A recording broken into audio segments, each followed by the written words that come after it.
In today's video, I'm going to teach you how to fix the 400 bad request error in Google Chrome. This common issue can be frustrating, but with a few simple steps, you can get back to browsing without interruptions. Let's dive right in. First, open Google Chrome and direct your attention to the top right corner of your browser. Here, you'll find the three-dot menu icon. Click on it to reveal a drop-down menu. From this menu, you'll want to select Settings.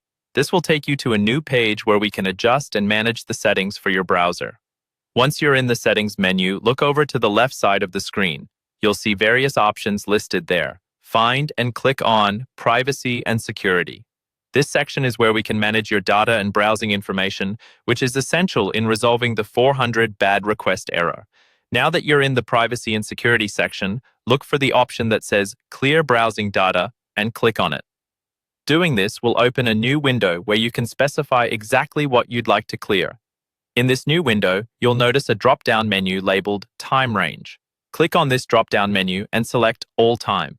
By selecting All Time, we're ensuring that no residual data is left unchecked, which can often be the cause of browsing errors like the 400 bad request.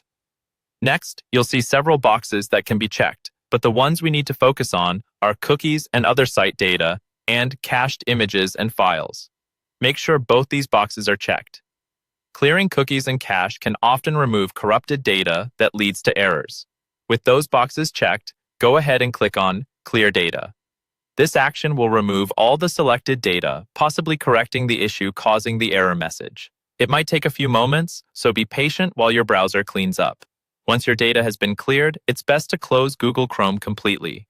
After you shut it down, reopen Chrome.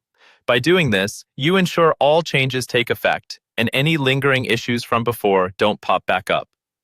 Finally, try revisiting the website that was giving you trouble. Hopefully, you'll find that the page loads properly this time without the pesky 400 bad request error greeting you. And there you have it, a simple method to potentially fix the 400 bad request error in Google Chrome.